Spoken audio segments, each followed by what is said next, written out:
Hi, everyone, and welcome back for another question of the week here at Divorce and Relationships Decoded. I am one of your hosts, Jennifer Perri. I'm a CDC certified divorce coach, and I am joined by my dear friend, Dr. Deborah Wilder, who is a divorce and relationship specialist. Hi, how are you? Hi, Jennifer. I'm doing very well. How are you? Awesome. We have a good question for this week. What's the role of empathy in a long term partnership? I'm throwing that right to you. I'll catch it. Okay. Empathy is essential to most relationships, certainly a long term partnership. Empathy allows people to build trust and get closer and feel seen and heard and understood. I think a relationship without empathy is not much of a relationship. It's more transactional, or without empathy, there's going to be toxicity and there's going to be dysfunction. If you're in a relationship with someone who doesn't know how to express empathy or be empathetic, you've got some work to do. On one extreme, you have people who just don't have empathy, and you probably don't want to be with those people. And on the other hand, have people who are they're empaths. They just absorb other people's feelings. They're the other extreme, that they just absorb and they're so aware of feelings. But regular kind of empathy builds trust and it builds closeness in a relationship. And it's a very great foundation for developing more intimacy, emotional intimacy in a relationship, and vulnerability and things like that. To be able to feel safe in a relationship, empathy is necessary. Even if you disagree, empathy is necessary just to be able to be thoughtful and kind and think about what that other person might be going through, seeing life through the other person's eyes at that moment. It's a real valuable skill, and I think a very necessary skill for a healthy relationship. What do you think? I agree with you completely. I'm going to ask you this too. Do you find that people get empathy and compassion confused? Yes. I do too. In my mind, I thought they almost went hand in hand. I think that you have to be, and maybe I'm wrong, but I feel like you have to be a compassionate person to be empathetic. I don't know if that's entirely true, but in my mind, that makes sense. Empathy is being able really to put yourself in another person's shoes. Right. And that can be intellectual, and it can also be a feeling. It can be emotional, where not only do we know, or we try to put ourselves in someone else's shoes, but we can try to feel like what they feel like versus maybe thinking we know what that's like. So there are a lot of fine lines here. And there's sympathy, feeling sorry for somebody. There's compassion, which is just feeling badly, not feeling sorry for someone, but feeling badly for the situation, or feeling badly that this is happening. And empathy is really putting yourself in someone's shoes and really feeling what they feel, or just trying to see what they see through their own experiences or their own eyes or whatever. But then again, I think there's the cognitive kind of empathy, which is knowing on an intellectual level what it might feel like, what they might be going through without necessarily feeling it as well. I'll have to double check that. But I think there is a fine line between, let's say, compassion and empathy. Empathy is deeper, a little more involved. I think I'm definitely a very empathetic person, which can be difficult as a coach Mm. because there are a lot of women that I work with that we have walked the same path, just different degrees of it. So you are very drawn in. And for the longest time, you bring that home as a coach. And I'm not sure how, as a counselor and working with people in that space, how you have found that of not being able to bring all that home, because I used to bring it home a lot, especially in the financial world, when you knew everything that you were talking to somebody about was exactly what they needed to do because they were heading down a path and they were just so afraid to do it that they didn't do it. And then what you knew was going to happen, you find out years later happened. I am very empathetic. I'm also very compassionate and I'm very sympathetic. Just wrap it all up. I'm the person who will cry at commercials with people I've never even met before, Yeah. or scrolling something on Instagram and be like, oh my gosh, something happened. And I'm right there. But it's a fine line, and it's a difficult line when you are an empathetic person, especially as someone who works so closely with other people, not to bring it home, not to carry it home.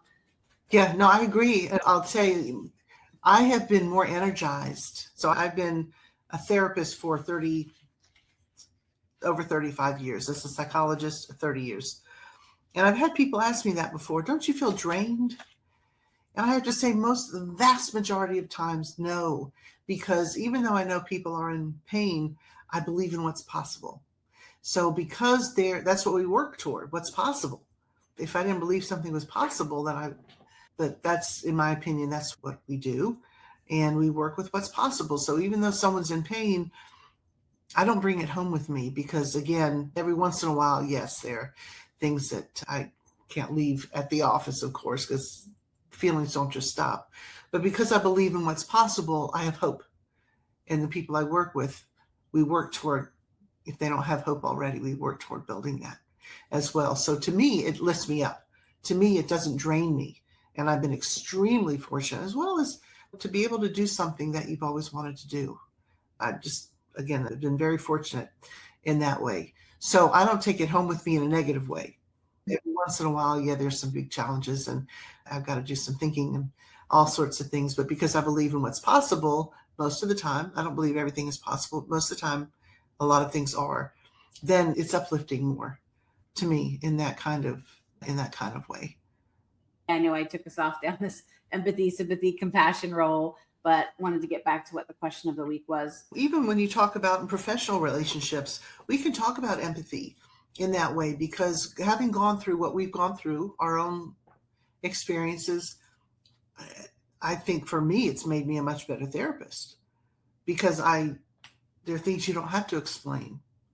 So the empathy that I have, the understanding that I have, the empathy and understanding that you have for people who've gone through similar things or who are going through, not only adds to our life experiences, but professionally, we're in, I think, better positions to understand and to help sometimes when we have not just empathy, but personal experience going through some of these things. So professionally, empathy makes a difference as well in the professional relationships. You talked about personal relationships, talked about friendships, and then you did touch on your boundaries, let's say in your profession.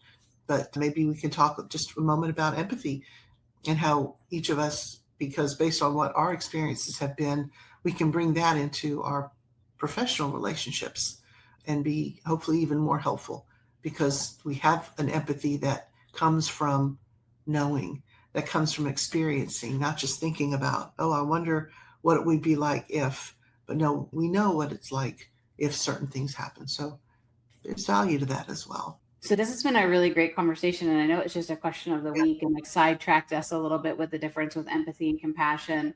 But empathy in a partnership is just more than an intimate relationship. We have friendships. We have partnerships to a certain extent with our clients too, right? Because we're entering into it to help somebody through a space in their life to a common goal that we hope that they're successful in. So we have both been through stuff. And we bring that experience and we bring that empathy to what we do and how we help clients. What are your thoughts on what you bring to the table? How do you think that benefits who you're working with? And how has it changed you as a therapist? If someone breaks a bone, you can think that's got to hurt. If you've never had a broken bone before, you don't know what that feels like, but you can imagine what it feels like. When you've broken that same bone, you know what it feels like, and you bring something a little bit extra to a conversation, let's say, with that person. And I'm not a big believer that you have to experience exactly the same kind of pain in order to be empathetic or in order to care for somebody. But when you have, it just can make that relationship a lot easier to work through. I know for me, after my divorce, once I dealt with things and really started recovering, and it took a number of years, but that's when I started really specializing in divorce. And to me, it's made all the difference because there's so much that doesn't need to be said sometimes when you're working with somebody. There's just an understanding, and everybody's story is different. Everybody's experiences are different, but there's a general understanding with some things. And for certain things, I think it can be helpful to work with people who get it more than some others might get it. And there are plenty of qualified and quality doctors and therapists and coaches and people out there who haven't experienced certain things. But I think when you have, it adds a different kind of element. It's just a different experience, and to know personally, to know professionally, to know experience-wise. These are things that we can bring to the table. Not that we asked for them. You didn't ask to have the experiences you had. I didn't ask to have the experiences that I had, and I wouldn't have signed up for it, but I have it, and I want that to help other people. And so that just brings an added layer to what I offer, what you offer, what many people offer who've had certain experiences, and they can share their own wisdom. They can help to project, this is how you feel now, but let me just tell you, it's not going to be this way all the time. How do I know? Because I've lived it. I've lived certain things, maybe not the same as you, but again, I believe in what's possible. So that has been something that has helped me not only just get into a different kind of groove in my practice, but really dive deeper and become even more specialized in certain things. And I imagine with you, I know our experiences shape us and can help shape our destinations or certainly our journeys. And I know yours has as well. And what you bring to the table, you wouldn't have signed up for ever. No, I wouldn't have signed up for it, but I also feel that I was given this path in life because God knew I'd be able to make something of it, which I know might sound weird, but there are people who choose to not make their life better. They want to stay bitter at their circumstances, and I wasn't one of those people. I felt my entire life that I was destined for greatness. I just couldn't figure out what it was. And I was destined to help people and serve people. I have very much a servant's heart. And I knew that. I think for me, one of the biggest things that I bring to the table for my clients is this safe space. I have had clients that will sit on the phone on Zoom like this and will just sit. And they're just like, I just needed to just sit here. I need to sit here because I know right now I have a lot going on in my head that I feel safe talking to you about. And that I know you're not going to judge me. There's so much shame that women carry around with them that's unbelievable.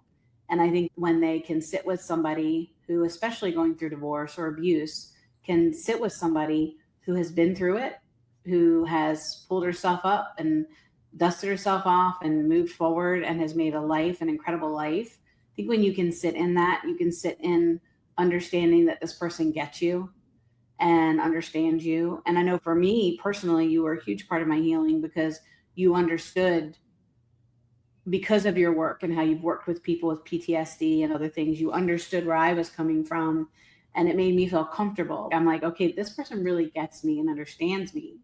And I liken it to, would you take parenting advice from somebody who never had children?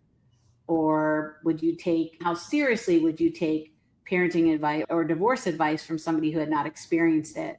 It would be harder for me. And I think it's harder for my clients too, because in sitting with me and in working together, they know I've been through it all. They know I can meet them exactly where they're at, and that there is no judgment because there's so much shame that's tied with what happens to us, and it doesn't have to define us. I think what we both bring to the table for other people is just that we're real people. We've been through it. We have the tools and the guidance to help people through it, but we also have the real life experiences, and we do what we do every day to help people and to help them live to their fullest potential because they were certainly destined for more. There's no doubt. So I think it's definitely my life experiences and the challenges have made me a better person, definitely a better coach, a better wife, a better mom, better friend. So I think all the way around, it's been a hard life when life gives you lemons, right? Or You make lemonade. No, you are extraordinary. You are extraordinary. And I'm not just saying that. It's true. And I think we all have extraordinary within us. But you make it. And you are a fighter, and you have a fighting spirit. And as you said, you were always destined for something more, greater, different, whatever it is. But for you to come from where you did and to have gone through what you've gone through, not only back then, but even recently, the challenges, your ability to meet challenges, and it's in spite of, you live life in spite of, not just in light of, in spite of the bad things that have happened. You live life in that way. It's amazing. Truly. Well, I appreciate it. I really appreciate it. And this is a very expanded question of the week. That's true. So I'm just going to put that in the description, but I think it's all good stuff. I think it's because a lot of the questions that we get are very thought-provoking questions. And I know that people are listening and they're trying to sort out life. They're sorting out what's going on in their life if they're going through a divorce, stepping into a new relationship, or being in a relationship and trying to make sense of things. And I think we want to be the best partners that we can in a relationship. And I know for us as professionals with our clients, we want to show up as our best selves and be there for our clients and help them find their best selves in the middle of it all. As we get ready to wrap up this question of the week, do you have anything, thoughts you want to add about empathy and partnerships? It's so important. Empathy is very important. And if someone tells you you don't have it, if you want to have a better relationship, you can learn about it. Empathy is, I think, a natural kind of thing, but it can also be learned to a degree if someone might just not have a whole lot of experience or insights. So empathy, people can learn to be more empathetic. But I also wanted to comment on this conversation that just like life, we go off on tangents. We don't have necessarily a straight conversation where we just go from A to B to C and all the way to the end, but we go all around the mulberry bush, so to speak, even in our conversations, even when we're supposed to be focused on a question. We can still go all over the place, but that's life and that's what happens, and that's okay. It is. Thank you so much for this question. And we hope that you enjoyed our expanded question of the week. And as always, it's fantastic spending time with you, Dr. Wilder. I think our relationship and our friendship grows every time we have conversations and get an opportunity to spend with each other. And for those people who are watching this and they don't have that level of support in their life, we want to create community for people who don't have community. So make sure that you know that we're here to help guide you. So please make sure you reach out to us, contact us. But as always, thank you for being here today, my friend. And we will be back again with another question of the week, probably a little bit shorter next time. And keep joining us for our topics too. Make sure you like, subscribe, and share. Share this with somebody that you think needs to hear this encouragement. We will be back again soon. All righty. Bye.